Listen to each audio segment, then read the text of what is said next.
السلام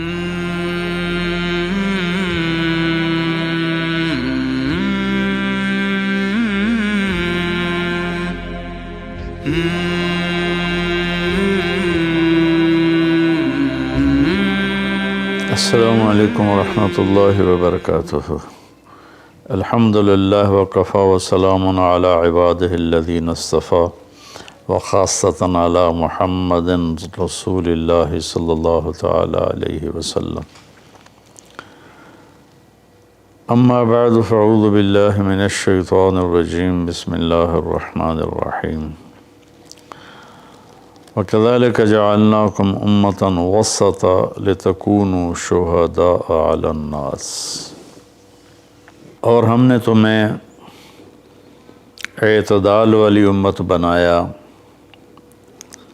تاکہ تم دنیا کے لوگوں کے سامنے گواہی دے سکو۔ یہ ایک آیت کا ٹکڑا میں نے پڑھا ہے۔ روزانہ کی تلاوت میں سارا قرآن تو بیان نہیں ہو سکتا، جو آیت پیش کرنی زیادہ ضروری ہوتی ہے اس کو میں کوشش کرتا ہوں ہائی لائٹ کر دوں۔ اس میں اللہ نے ہمیں زندگی گزارنے کا ایک پیمانہ دے دیا، ایک ترازو دے دیا ہے کہ ہم نے تمہیں اعتدال والی امت بنایا ہے۔ اس کی میں مثال دیتا ہوں، جیسے پہلے زمانے میں ترازو ہوتے تھے، اب تو ڈیجیٹل آ گئے۔ تو ترازو ہوتے تھے تو اس میں نا ایک کانٹا ہوتا تھا یہاں ایسے کر کے، اور ادھر دو پلڑے ہوتے تھے۔ تو جب وہ کانٹا بالکل درمیان میں ہوتا تھا، نہ ادھر جھکاؤ نہ ادھر جھکاؤ، تو اس کی اس حیثیت کو اعتدال کہتے ہیں۔ ادھر چلا جائے زیادہ تو بھی شدت پسندی، ادھر چلا جائے زیادہ تو بھی شدت پسندی۔ یوں ہو جائے دین میں بہت زیادہ، یہ بھی اللہ کو پسند نہیں۔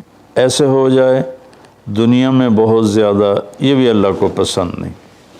اللہ تعالیٰ فرماتے ہیں کہ اپنی زندگی میں عدل پیدا کرو، انصاف پیدا کرو، اعتدال پیدا کرو، کہ جب دنیا میں لگو تو ایسے نہ لگو کہ تمہیں آخرت بھول جائے، تم جھوٹ کو حلال کر دو، سود کو حلال کر دو، اور سارے حرام کو کرتے چلے جاؤ کہ جی ہم تو گناہ گار ہیں، ہم تو دنیا دار ہیں۔ یہ بھی انتہا پسندی ہے، یہ اللہ کو پسند نہیں ہے۔ دنیا کی طلب ایک بڑا عمل ہے۔ اللہ کے نبی کا فرمان ہے، من طلب الدنیا حلالا، جس نے رزق حلال کمایا، جس نے دنیا کو حلال راستے سے طلب کیا، اس میں جھوٹ نہیں، اس میں دھوکہ نہیں، فراڈ نہیں، اس میں سود نہیں، اس میں ظلم اور زیادتی نہیں، اس میں وعدہ خلافی نہیں، کسی غلط چیز کی تجارت نہیں، شراب بیچتا ہے یا ڈرگز بیچتا ہے، نسل کو برباد کرتا ہے۔ تو جس نے حلال راستے سے دنیا کو کمایا، استعفافاً عن المسئلہ، کہ مجھے مانگنا نہ پڑے لوگوں سے، میں خوددار بن کے زندگی گزاروں، سعیاً علی اہلہ، اپنے بچوں پہ خرچ کرنے کے لیے کہ وہ عزت کی زندگی گزاریں، تعطفاً علی جارہ، اپنے آس پاس کے غریب لوگوں پر خرچ کرنے کے لیے جو صبح بازار جاتا ہے اور اپنی جاب پر جاتا ہے، اپنی مزدوری پر جاتا ہے، وہ ریڑھی پر بیٹھتا ہے یا بہت بڑے پروجیکٹ کے آفس میں بیٹھتا ہے، اگر یہ چار باتیں اس کے اندر ہیں، حلال کماتا ہے، جابین رشوت نہیں لیتا، غلط کام نہیں کرتا، کسی کی فائل نہیں روکتا، بچوں پہ خرچ کرنے کے لیے اور پڑوسیوں کو نوازنے کے لیے، غریب پڑوسیوں پر خرچ کرنے کے لیے، اور سوال سے بچنے کے لیے۔ جو دنیا کو کماتا ہے تو اب آپ خوشخبری سنیں، لقی اللہ تعالی یوم القیامہ وجہہ مثل القمر لیلۃ البدر، قیامت کے دن وہ اللہ سے ایسے ملے گا کہ اس کا چہرہ 14ویں رات کے چاند کی طرح چمکتا ہوگا۔ تو ایسی دنیا کمانا بھی بندگی ہے۔ ریاکاری کے نفل پڑھ رہا ہو تو وہ جہنم ہے، اور ان 4 شرطوں کے ساتھ دکان پہ بیٹھا ہو، آفس میں بیٹھا ہو، ریڈی پہ بیٹھا ہو تو وہ جنت کا راستہ ہے، اللہ کو اتنا پسند ہے، کیونکہ اس میں درمیانی راستہ ہے، اعتدال والا راستہ ہے۔ اب اس میں انتہا پسندی کیا ہے؟ دوسری حدیث پیش کرتا ہوں، تعس عبد الدینار وعبد الدرہم وعبد القطیفہ، تعس وانتکس وإذا شیک فلن تقش، ان اعطی رضی وإن لم یعط سخط۔ آپ نے فرمایا دینار کا چاہنے والا، دینار کا غلام چاہت تو سب کی ہے، سونے کا غلام ہلاک ہو جائے، چاندی کا غلام ہلاک ہو جائے۔ اللہ نے کائناتی معیشت کو، اکانومی کو سونے چاندی کے گرد گھمایا ہے، یہ اللہ کی اپنی قدرت ہے۔ تو اب یہ انتہا پسندی آ رہی ہے، جس نے آپ نے کہا ہلاک ہو جاتا ایسا، کون؟ عبد الدینار، سونے کا غلام، چاندی کا غلام، اور زیب و زینت کا غلام، اسیسریز کا غلام، کہ حلال رزق میں ایسی نہیں مل رہا تو چلو کوئی ڈنڈی مار لو، کوئی رشوت لے لو، کوئی جھوٹ بول کے سودا بیچ لو، یہ ہے۔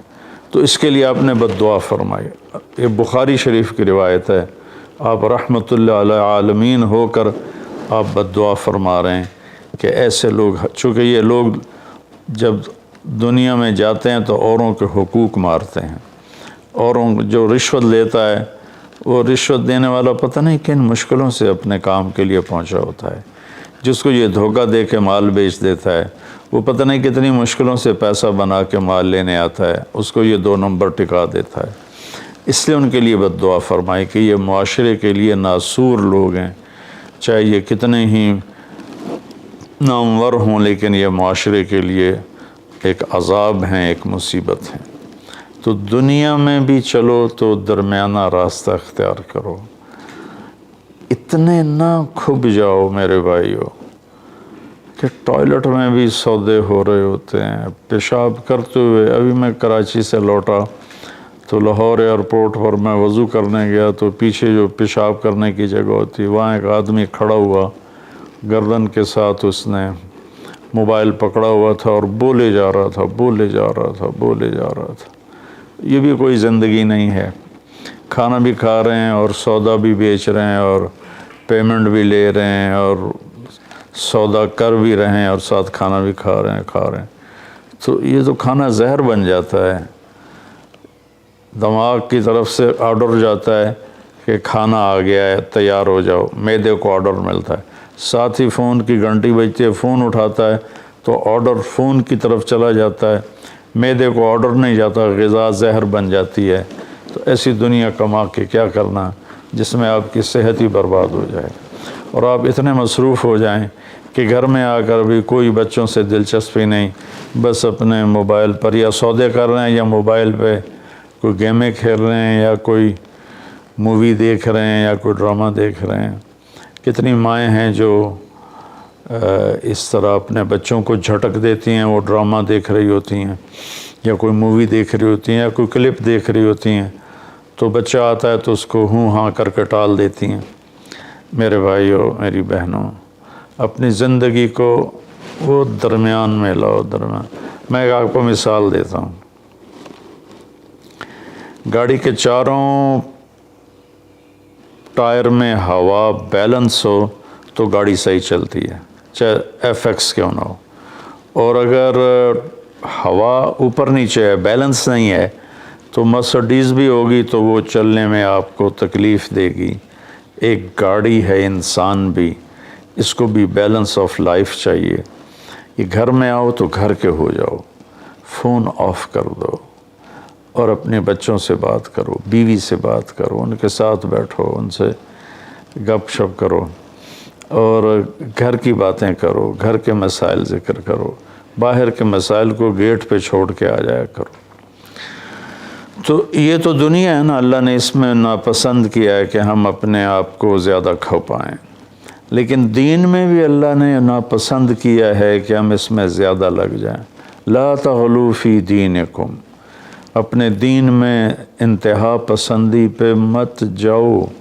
اللہ نے اپنے محبوب سے فرمایا فلا تذهب نفسك علیہم حسرات، میرے نبی آپ ان غیر مسلموں کو تبلیغ کرتے ہوئے اتنا دکھ نہ اٹھائیں کہ آپ خود آہیں بھرتے بھرتے فوت ہو جائیں۔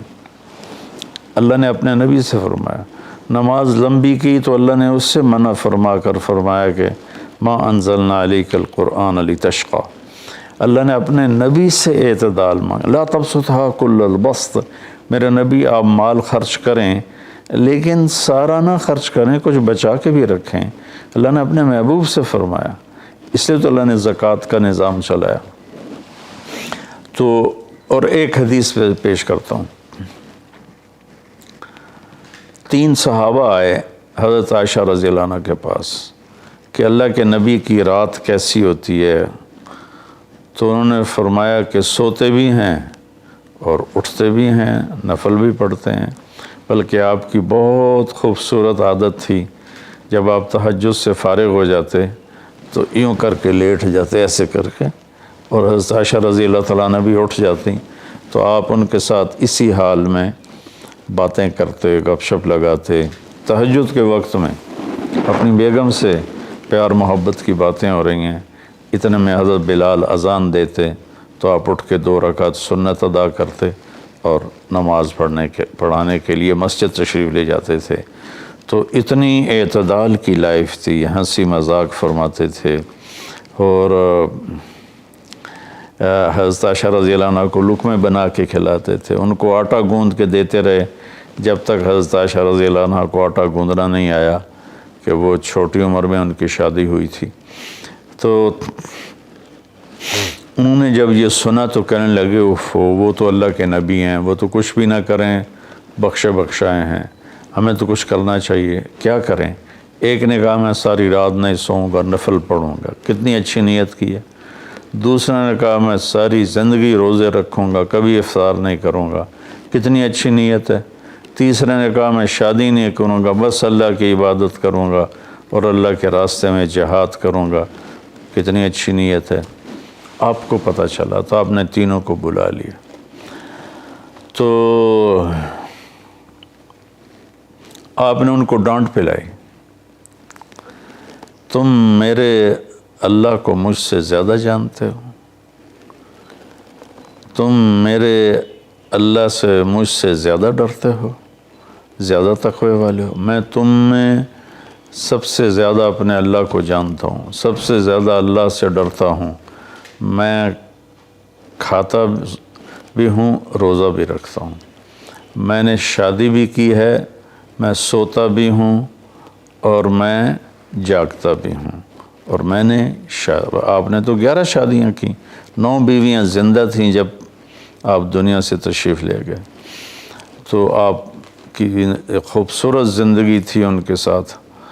تو آپ نے تینوں کو ڈانٹا اور فرمایا کہ اعتدال کے ساتھ چلو، جس نے کہا میں شادی نہیں کروں گا شادی کرے، جس نے کہا میں روزہ نہیں چھوڑوں گا وہ روزہ چھوڑے، کہ مہینے میں 3 روزے رکھو بس، 13، 14، 15، اور جس نے کہا میں رات سوؤں گا نہیں وہ آرام بھی کرے اور اٹھے بھی صحیح۔ تو یہ زندگی اعتدال والی اللہ کو تو دین میں انتہا پسندی اچھی نہیں لگتی، اور اللہ نے اس کو رد فرمایا۔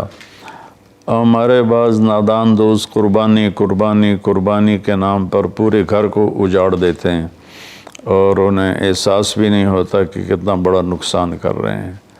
سب سے بڑا تقاضا اسلامی تاریخ میں جنگ بدر کا ہے، اس سے بڑا تقاضا قیامت تک نہیں آئے گا کہ جن کے بارے میں اللہ کے نبی کی وہ گواہی ہے جو قیامت تک کسی کے لیے نہیں، ان تہلک هذه العصابۃ فلن تعبد، میرے رب اگر آپ نے اس جماعت کو ہلاک کر دیا تو پھر آپ کا نام لینے والا کوئی نہیں بچے گا۔ اتنی بڑی گواہی 313 کی، اور یہ اتنا بڑا تقاضا تھا اور اتنا بڑا یہ اس وقت اہم اور ضروری کام تھا۔ آپ نکلے اور ذوالحلیفہ 7 میل دور ہے، جب وہاں پہنچے تو حضرت عثمان اور اسامہ رضی اللہ عنہما کو آپ نے واپس بھیج دیا کہ آپ کی بیگم حضرت رقیہ رضی اللہ تعالی عنہ وہ حضور صلی اللہ تعالی علیہ وسلم کی دوسرے نمبر کی بیٹی تھیں۔ حضرت زینب پہلے نمبر پر، حضرت رقیہ دوسرے نمبر پر، ام کلثوم تیسرے نمبر پر، حضرت فاطمہ چوتھے نمبر پر۔ تو بیمار ان کو چیچک نکل آیا تھا، تو ان کو وہاں سے واپس بھیجا کہ جاؤ تم رقیہ کی تیمارداری کرو۔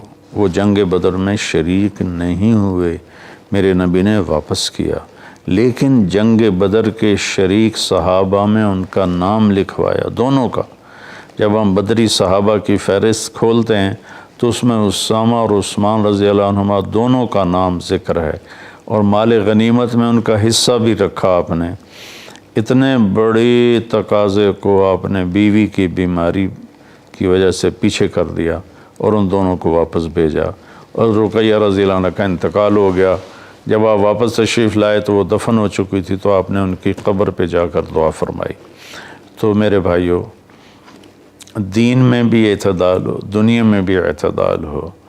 یہ رہبانیت تو نصارہ عیسائیوں میں تھی کہ شادی نہیں کرنی، نہانا نہیں، بال نہیں کٹوانے، نوخن نہیں صاف کرنے، پہلے، اب نہیں، پہلے جو قدیم عیسائی مذہب تھا۔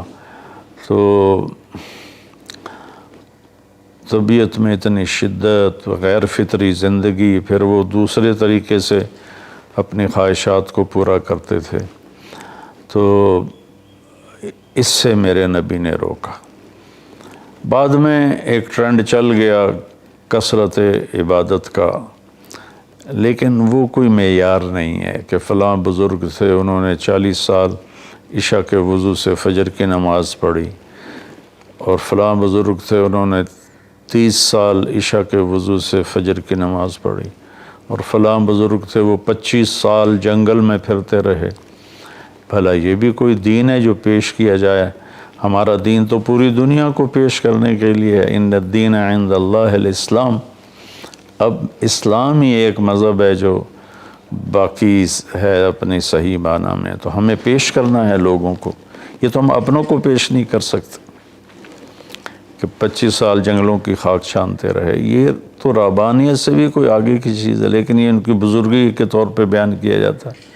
ایک بزرگ تھے، اپنے بالوں کو رسے سے باندھ لیتے تھے، رسہ اوپر چھت میں لٹکا ہوتا تھا، تو جب نماز پڑھتے پڑھتے ان کو نیند کا جھٹکا آتا تو وہ ایسے ہوتے تو وہ بالوں کو زبردستی جھٹکا پڑتا، جس سے وہ ان کی آنکھ کھل جاتی اور پھر نفلوں میں شروع ہو جاتے۔ یہ تو میرے نبی کے حکم کے خلاف ہے۔ آپ نے فرمایا تم میں کوئی عبادت میں لگے جب تک وہ بشاشت ہے اور اس کو نیند نہیں، جب نیند کا سمجھے غلبہ ہو رہا ہے نفل چھوڑ کے جا کے سو جائے۔ تو بعد میں یہ ایسی چیزیں پیدا ہوئیں کہ سارا سال روزے رکھنا، اور کبھی ایسا کہ ساری رات جاگنا، یہ کوئی دین نہیں ہے، یہ وہ دین نہیں ہے جسے ہم پیش کر سکیں۔ ایک بزرگ کا انتقال ہوا تو میں تعزیت کے لیے گیا، تو ان کے بیٹے بتانے لگے کہ ہمارے والد صاحب صبح 3 بجے اٹھ کے نیچے اپنے کمرے میں آ جاتے تھے جہاں مریدین آتے تھے اور باقی جو ان کے اپنے علمی کام ہوتے تھے، اور رات 11 بجے واپس جاتے تھے۔ ساری زندگی یہ معمول رہا۔ یہ کوئی قابل ذکر بات نہیں ہے جس کو ہم بطور ایک نمونہ پیش کریں۔ میرے نبی نے اپنی زندگی کو 4 حصوں میں تقسیم کیا ہوا تھا۔ ایک حصہ لوگوں کے لیے، ایک بیوی بچوں کے لیے، ایک اپنی ذات کے کاموں کے لیے۔ آپ اپنے کپڑے خود دھوتے تھے، 9 بیویاں تھیں، آپ اپنے کپڑے خود دھوتے تھے اور ایک حصہ آپ نے رکھا ہوا تھا اللہ کے لیے۔ تو آپ سے زیادہ مشکل لائف کسی کی نہیں، آپ سے زیادہ بڑا ذمہ دار کائنات میں کوئی نہیں۔ آپ نے زندگی کو 4 حصوں میں ڈیوائیڈ کیا ہوا تھا۔ تو اگر ہم دنیا میں لگتے ہیں تو حلال حرام بھول جاتے ہیں، جھوٹ سچ بھول جاتے ہیں، دھوکہ دیانت کو بھول جاتے ہیں، اور دین میں لگتے ہیں تو بچے بیوی بھول جاتے ہیں، اپنے کام کاروبار بھول جاتے ہیں۔ آپ دیکھیں اصحاب صفہ وہ تھے جن کا کوئی کام نہیں تھا، لیکن 10 مبشرہ میں سے ایک بھی اصحاب صفہ میں نہیں، خلفاء میں ایک بھی اصحاب صفہ میں نہیں۔ اور اصحاب صفہ کوئی دینی تقاضوں کے لیے فارغ نہیں بیٹھے تھے، اصحاب صفہ کا ٹھکانہ کوئی نہیں تھا۔ جب صدیقی دور میں ٹھکانے مل گئے تو اصحاب صفہ بھی ختم ہو گئے۔ تو بھائیو، میری گزارش ہے آپ سب کی خدمت میں کہ اعتدال کی زندگی گزارو، اللہ کے واسطے اعتدال کی زندگی گزارو۔ ایک صحابی آئے، بڑے مالدار تھے، کپڑے ان کے پرانے بھی تھے اور بڑے گھٹیا قسم کے تھے اور میلے بھی تھے۔ آپ نے ان سے فرمایا کیا ہوا، غریب ہو گئے ہو؟ کہا جی نہیں۔ آپ نے فرمایا تو اللہ نے جو تجھے دیا ہے تو وہ چاہتا ہے کہ اللہ تیرے اوپر اس کا اثر دیکھے، اٹھو جا کے کپڑے تبدیل کر کے آؤ۔ آپ نے ان کو واپس بھیجا، ان کے کپڑے تبدیل کروائے۔ تو یہ کہ کسی کو اللہ رزق دیتا ہے، وہ اچھے کپڑے پہنتا ہے، اچھی سواری استعمال کرتا ہے، اچھے گھر میں رہتا ہے، اپنا کاروبار دیکھتا ہے، اس کو دنیا داری نہیں کہتے۔ دنیا داری تو جھوٹ اور فراڈ اور حرام اور رشوت، جتنے غلط راستوں سے جو جانا ہے کاروباری زندگی میں، یہ دنیا داری ہے۔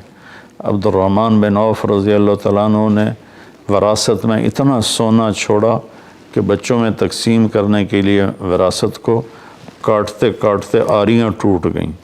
1000 گھوڑے، 10,000 بکریاں اور 1000 اونٹ، یہ مال مویشی ان کے پاس تھے، اور زمینیں الگ تھیں، لیکن وہ 10 بڑے صحابہ میں ہیں، ٹاپ 10 صحابہ میں ہیں۔ تو بھائیو، رمضان کا مہینہ ہے، اللہ سے مانگیں کہ اللہ ہمیں اعتدال والی زندگی نصیب فرمائے۔ السلام علیکم ورحمۃ اللہ۔